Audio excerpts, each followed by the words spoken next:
Iya, pemirsa dialog newsroom kami lanjutkan setelah tadi sempat terkendali perkara komunikasi. Sekarang sudah bersama kami lagi Pak Profesor Ibnu Hamad selaku pakar komunikasi politik dan juga Pak Henry Satrio selaku pengamat politik kedai kopi. Saya ke Prof Ibnu dulu, Prof Ibnu.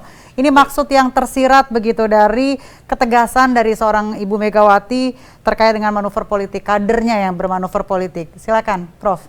Ya, tentu Ibu Mega sebagai ketum dan dalam bagian pidatonya menyatakan beliau sebagai pendiri yang mencintai partai ini dan membesarkannya dan sepenuh hati begitu tadi ada bagian di pidato itu tentu ingin partainya solid gitu ya Mbak ya, para pemirsa yang budiman, tidak ingin dimain-mainin oleh kadernya sendiri, apalagi menjelang 2024 misalnya. Perlu sekali partai ini kan, setiap partai maksud saya solid begitu untuk menjaga soliditas ini pasti. Untuk menjaga soliditas begitu ya. Ya. Kalau Pak Henry sendiri gimana nih Pak? Ini terkait dengan ketegasan Bu Mega yang bilang bahwa tidak boleh ada kadernya bermanuver politik begitu. Seperti apa Pak Henry? Itu sih sangat baik dan bagus ya. Terlihat memang karisma Ibu Mega masih sangat kuat di PDI Perjuangan, dan kemudian kan publik mulai bertanya-tanya kepada siapa nih kira-kira Ibu Mega bicara. Dan apakah kepada Mas Ganjar atau kepada kader yang lain gitu. Jadi kalau menurut saya kalau bicara tentang manuver, hanya satu kader PDI Perjuangan yang bisa bermanuver dan bermain di beberapa kaki, ya Presiden Jokowi gitu. Kenapa saya katakan demikian? Karena dengan keleluasaan sebagai presiden, hanya Pak Jokowi yang kemudian bisa merangkul banyak pihak gitu. Jadi mungkin agak keras juga itu Ibu Mega ke Pak Presiden ya, walaupun publik melihatnya ini mungkin teguran keras kepada Ganjar Pranowo agar tidak keluar atau berpindah atau bermain kaki dengan Koalisi Indonesia Bersatu misalnya. Gitu kira-kira Pak. Baik, kalau Prof Ibnu sendiri gimana nih melihatnya? Apakah memang searah dengan yang dikatakan oleh Pak Henry begitu terkait Pak Ganjar dan juga Pak Jokowi? Kalau melihat ke konteks pidato di mana Ibu Mega dari awal hingga akhir menunjukkan karismanya, kurang lebih mengatakan yang menentukan semuanya aku loh gitu. Janganlah kalian anak-anakku main-main, akulah yang menentukan gitu ya. Saya kira Ibu Mega menunjukkan ini beliaulah penentu di partai ini gitu ya, sebagai ketua. Kira-kira untuk siapa tuh Pak sindiran halusnya itu begitu Pak? Ya, kalau melihat istilah janganlah koalisi begitu atau kerjasama, siapa yang berkoalisi dewasa ini? Tentu seperti Pak Henry bilang tadi ya, Pak Jokowi ya. Tapi kalau yang dimaksud kalau dalam bermanuver itu tentu ke semua partai ya, begitu, ke semua kader maksud saya ya, begitu. Baik, saya ke Pak Henry. Pak Henry, ini kan tadi sempat disebutkan juga ada Bu Mega menyebutkan tidak ada koalisi, adanya kerjasama. Ini publik agak bingung nih dengan statement seperti ini. Ini pelajaran politik buat kita. Seperti apa sih Pak sebenarnya? Ya Ibu Mega mau menggunakan kata kerjasama ya boleh aja gitu. Silakan aja. Tapi kan intinya adalah bagaimana dua parpol atau lebih mengusung sebuah kesamaan demi tujuan politik kan gitu. Kalau Bu Mega mau mengatakan kerjasama ya boleh aja. Justru yang menarik hari ini Mas Hasto mengatakan sulit bekerja sama dengan PKS dan Demokrat. Kemarin atau hari ini saya lupa, sulit bekerja sama dengan PKS dan Demokrat. Itu yang menariknya. Kenapa? Karena ternyata politik di level nasional lebih rumit ketimbang di daerah. Karena kalau dengan atau untuk pilkada itu PDI Perjuangan sering berkoalisi dengan PKS maupun Demokrat, tapi nampaknya di level nasional agak sulit. Dan nampaknya kalau dari statement itu justru kita bisa melihat akan ada minimal dua koalisi gitu ya, koalisi yang dipimpin oleh PDI Perjuangan dan koalisi yang isinya ada PKS dan Demokrat itu kira-kira. Nah tapi dari pidato Ibu Mega, yang hebat dari Bu Mega sampai hari ini itu adalah dia tidak pernah memberikan preferensi kepada siapa nanti dia memberikan dukungan, apakah untuk Ganjar maupun ke Puan Maharani. Yang jelas memang kalau untuk jasa, wah Bu Mega jasanya banyak sekali ke Pak Presiden Jokowi ya. bantu Solo 2 periode, terus Jakarta Presiden 2 periode, belum lagi tiket buat Mas Gibran dan Bang Bobi sebagai wali kota gitu ya. Kalau Ganjar malah dibantunya oleh Puan waktu pemenangan sebagai Gubernur Jawa Tengah, panglimanya itu ya Mbak Puan Maharani. Jadi ini menarik memang di PDI Perjuangan, bukan hanya banyak kadernya tapi juga mesti hati-hati juga melangkah beberapa ke depan gitu ya.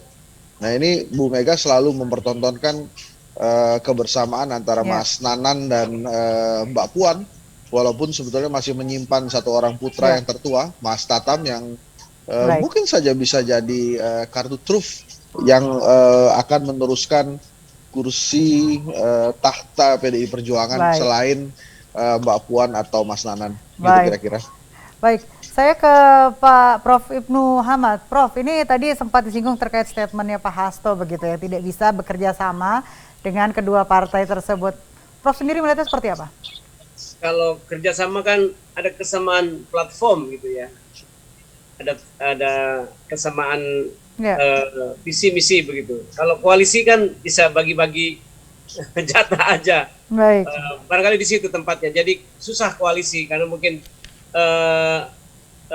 PDIP dengan platform tersendiri ya, kalau bekerja sama susah dengan yang platformnya berbeda. Tapi yang dikehendaki oleh Bu Mega juga justru kerjasama bukan koalisi ya.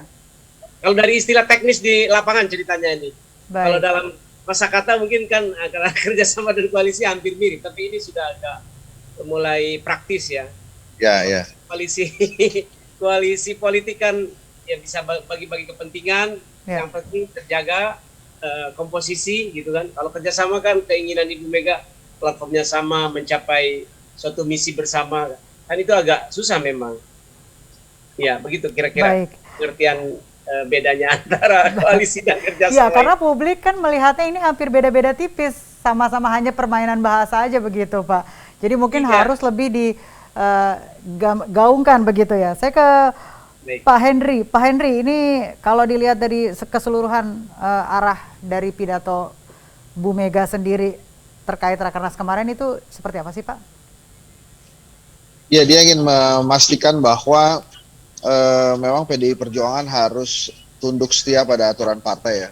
Sampai hari ini kan hanya satu orang di Indonesia yang bisa atau hampir pasti maju sebagai calon presiden di 2024, namanya Megawati Soekarno Putri gitu, karena partainya bisa mencalonkan sendiri dan dia diberikan mandat untuk bisa memilih siapa yang akan didorong gitu. Nah justru menurut saya beberapa hal yang menarik tentang pidato Ibu Mega kemarin, dia juga beberapa kali menyoroti tentang nasional, isu-isu nasional, termasuk isu-isu kesehatan seperti stunting gitu.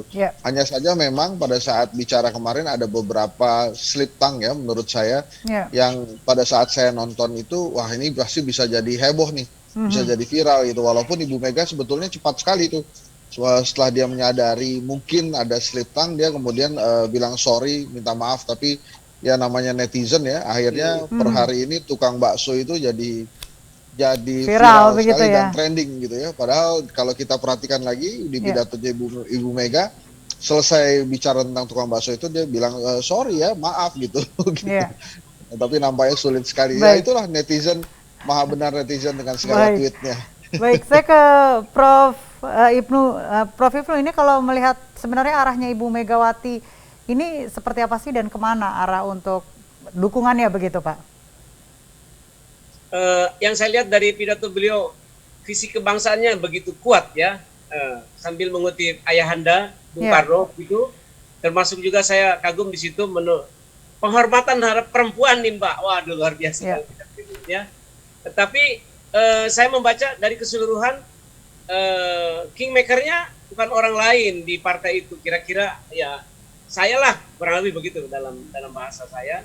Saya lah, kata Ibu Mega, yang menentukan, bukan kalian lah gitu. Jadi beliau kelihatan sekali di partai itu sangat ini ya, mewarnai ya gitu. Sangat pengaruhnya begitu luar biasa saya melihatnya begitu. Baik, Pak Henry sendiri melihatnya nih kira-kira arah dukungannya Bu Mega ini ke siapa ya Pak? Calon potensialnya begitu. Itu betul tadi Pak Ibnu mengatakan bahwa berkali-kali Bu Mega menggarisbawahi tentang peran perempuan ya, bahkan beberapa kali dia menyindir peserta pada saat dia bicara tentang kelebihan perempuan. Wah, ini yang lanang, yang laki-laki, yang tepuk tangannya hanya sedikit gitu ya. Jadi memang kalau kita lihat sebentar saja, mungkin dia mengarahkan dukungan kepada perempuan gitu untuk Calon capresnya itu. presiden perempuan begitu ya Pak ya? Ya, yang ada di sana yang berkali-kali disorot media itu kan cuma 3 orang, Ya, Ibu Mega, kemudian Mbak Puan, satu lagi Krisdayanti itu yang perempuan ya yang betul. kemarin disorot TV itu. Jadi ya mungkin dari tiga nama itu kalau dari perspektif kamera TV ya. Baik, perspektif kamera TV. Ini terkait koalisi, kira-kira PDIP akan bekerja sama atau berkoalisi dengan mana ini Pak nih kalau melihat bapak-bapak ini? Siapa dulu nih? Silakan Pak Prof dulu deh. eh lihat politik proses ya, tidak hari ini sebenarnya. Iya. Ada namanya proses celah struktur ya. Iya. Ada celah-celah nanti. Kalau dugaan-dugaan sekarang seperti yang disinyalkan oleh Ibu Mega, yang kerjasama sifatnya, yang saling mau bergotong royong, ya itu yang dekat-dekat. Sekarang Ibu Mega dengan siapa begitu? Mungkin dengan Gerindra begitu, Ya. dekat. Itu berpeluang untuk kerjasama ya, begitu. Tapi untuk ke depan belum, karena dinamis sekali ya, karena apalagi saat-saat tadi menentukan calon presiden misalnya, Baik. itu nanti ada celah struktur yang luar biasa, obrolan jejaring komunikasi politik di antara mereka sendiri, akhirnya memutuskan siapa yang akhirnya gitu yang diputuskan. Baik. Tapi yang mungkin sekarang ini platform yang dekat mungkin Gerindra begitu. Baik. Kalau dengan Demokrat kayaknya agak jauh karena hubungan Iya, kalau Mas Henry personalnya melihatnya, tidak begitu baik. kalau Ya. Mas Henry melihatnya seperti apa nih? Apakah sama? Gini, kalau kerjasama atau koalisi itu minimal ada 3 syarat yang terpenuhi. Yang pertama kesamaan ideologi ya atau ide gitu. Kemudian yang kedua kesamaan bisa saja tokoh yang akan diusung untuk capres dan cawapres. Kemudian yang ketiga kesamaan konstituen, minimal konstituennya tidak terjadi gesekan-gesekan. Nah, kalau dari hasil surveinya Kedai Kopi, walaupun PDI Perjuangan bisa maju sendiri, nanti kalah dia. Betul kata Prof. Ibnu bahwa kesamaan platformnya itu yang paling dekat adalah Gerindra, tapi Gerindra ini punya beban yang cukup berat yang namanya Prabowo Subianto. Ini Ya. agak sulit nih kalau misalnya nanti dipaksakan maju gitu ya. Maka kalau saya berdasarkan sejarah mungkin partai yang justru paling dekat akan diajak kerjasama itu PKB gitu ya, karena pernah PDI Perjuangan bersama PKB dan Ya. dengan PKB ini minimal ada kelengkapan untuk nasionalis agama gitu yang bisa didorong untuk pemilu gitu kira-kira. Baik. Saya ke Pak Ibnu terakhir untuk titik kesimpulannya nih. Jadi seperti apa nih kalau Pak Ibnu melihatnya secara keseluruhan? Keseluruhan ini kan rakernas ya, konsolidasi internal ya, dan memastikan Ibu Mega dalam hal ini dan para kadernya menang lagi di 2024, kan keinginannya itu, saya kira muaranya itu. Tiada lagi. Saya kira ini berlaku juga untuk seluruh partai, cita-citanya ingin menang, begitu kira-kira. Apalagi Ibu Mega jelas-jelas mengatakan itu, ingin menang lagi katanya dengan bahasa keibuan. So siapa yang tidak ingin menang, coba? Baik. Ini ya bercanda tapi serius. Baik, terima kasih Prof. Ibnu Hamad atas waktunya bersama kami. Terima kasih juga Pak Henry Satrio atas waktunya sudah bergabung bersama kami di Newsroom. Semoga publik habis ini benar-benar melihat begitu ya dan mengerti apa arah-arah dari partai-partai politik. Terima kasih sudah bergabung bersama kami Bapak-bapak dan